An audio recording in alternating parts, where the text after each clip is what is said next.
Hey everyone, on this lesson we are going to study complex masks, and I want you all to pay close attention to this lesson, since this is going to be a very important lesson to fully understand masks in IP networks.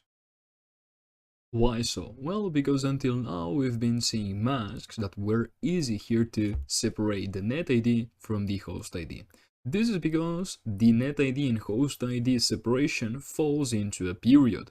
So as we can see on this example, okay, the mask is the same as /24. We are selecting the first 24 bits, right? Remember, if we have this decimal notation for the mask, this means all of the 8 bits of this decimal value, all of the 8 bits of this decimal value, and also all of the 8 bits. So we have a mask /24, and so we know that the first 3 decimal numbers of this network and of this IP address is going to be the net ID, and then the remaining ones the host ID. This is something that we already saw.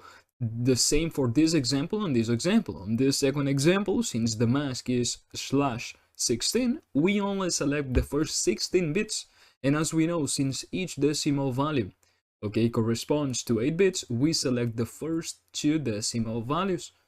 Hence, we can here very easily conclude that the network identifier is 847.83 and the host ID the remaining, right? And the same in here. Now, on this example, since the mask is only 8 bits, we only select the first decimal value.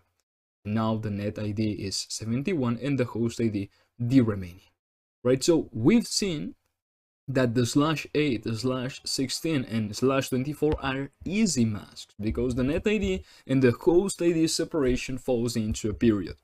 But now suppose we have this example. We have this network address, right? 80, and this IP address 88, period 801, period 800, period 47. And we're also given the mask. What is this mask? Well, as we can see, is this mask represented in decimal format. So we can now also transform this decimal notation to binary notation, so we can here count how many bits we have for the mask. Remember that the number of bits of the mask represents the number of bits of the net ID. So we need to count how many number of ones or how many ones we have in a row. So here we know that this number is this number of bits to be 1 in binary, right? This is the value 255. So here we also have the same. So we have again 8 ones, and finally this one we also have 8 ones. And now when it comes to this last value, okay, we need to represent this decimal value 892 in binary. So the decimal value 892 in binary is this value in here, okay? Keep in mind that we know that this is 892 because here if we write the indices, right, 0, 1, 2, 3, 4, 5, 6 of this 8-bit binary number. So here, since we only select the index 7 and we also select the index 6 and all of the remaining indices are not selected because they are 0, here the operation that we need to compute is just 2 raised to 7. The base is 2 because this is a binary number, plus 2 raised to 6. So we have here 828 plus 64. If we compute the sum, this is 892. So this is this last decimal value for this mask. And now the only thing that we need to do to know the number of bits of the network ID, of the net ID, the network identifier, is to count how many ones in a row we have. So we know, okay, that here we have 24. Okay, this is a mask 24, but here we also have 2 more. So at the end we have 24 plus 2 ones. So at the end we have 26 bits. So the mask is 26, right? So once we know the mask, once we know the number of bits of the net ID, and we know that the first 26 bits of this IP address will be the net ID. So here we have 8 bits, here we have another 8 bits, here we have another 8 bits, so for now we have 24, and we also must include the first 2 bits, okay, on the left, of the decimal value 47, so we will have 26 in total, right? So here we need to represent 47 in binary. We need to select also here the first 2 bits, right, that we can see are 0. So here one is going to be the net ID. Well, net ID of this IP address is going to be the first 3 decimal values, okay, so we have 24, Here we will have 88, 801, 800, but also since the mask is not 24, around the 24 mask, it is 26, we also need to select here the first 2 bits of this last decimal value, right? So essentially we are going to select this with the binary representation. That's why we are going to select here them to be in blue, because they are binary numbers. So this is the network ID. And then what is going to be the host ID? Well, if any IP address occupies 32 bits and the net ID, okay, is 26 bits, then the host ID will be only, as we know, 6 bits. And if we subtract the net ID bits, we'll have here 6 bits for the host ID. So it is very simple. The host ID is going to be the remaining bits of this 47 decimal value, right? So here then the host ID is going to be this binary value 10111.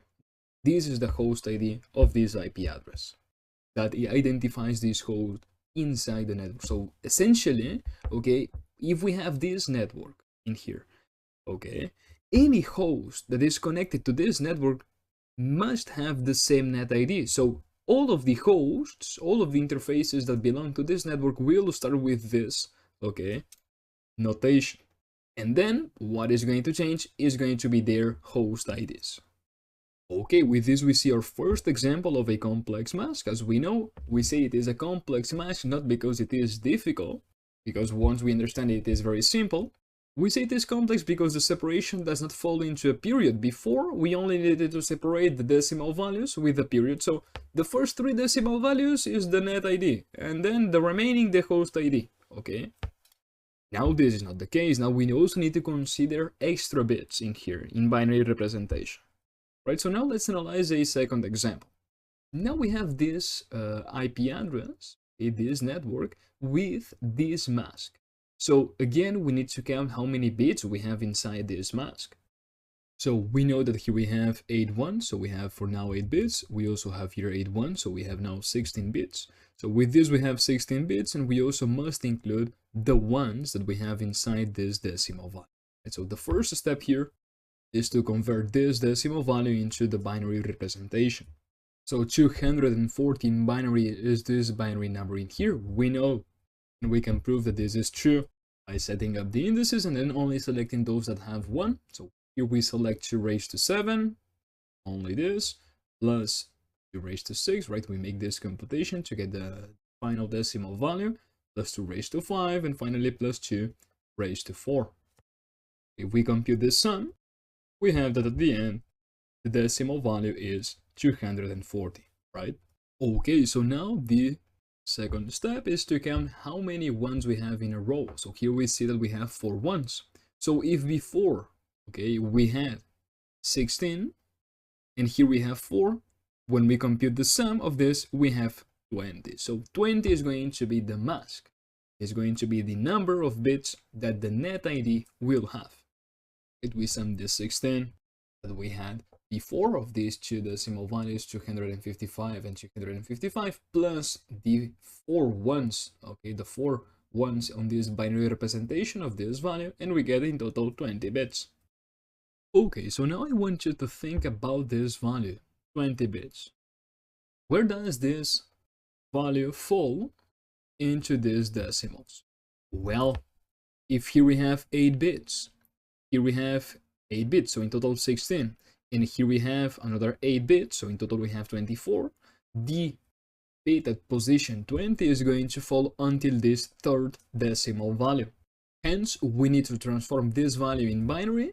And then once we have transformed this value in binary, and given the assumption that here we have 16 bits, we want to have 20 bits of the net ID, then if here we have 16, we only need to select plus 4, okay, of this decimal value. So we only need to select the first 4 bits of this 24 from left to right. So these bits are going to be part of the net ID, and then all of the rest, okay, of this value, and also all of the bits of this decimal value will belong to the host ID. Therefore, we can very easily conclude that the net ID will be the first decimal values in here, the first 2, and then the first 4 bits of this 24. So let's just here use another color to represent that these are binary representation, these are bits, so 0001. Okay, this is the net ID, and then the host ID is going to be the remaining bits in here. Okay, so essentially this is for the net ID. Let's just here the net ID, and the rest for the host ID.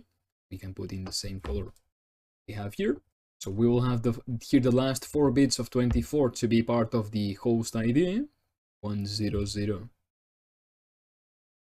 and then also the 77, the decimal value 77, will belong to the host ID. So here we will use here the decimal representation, right? So this is going to be the host ID. Again, how many bits we have on the net ID? Well, here we have 16 plus 4, we have 20.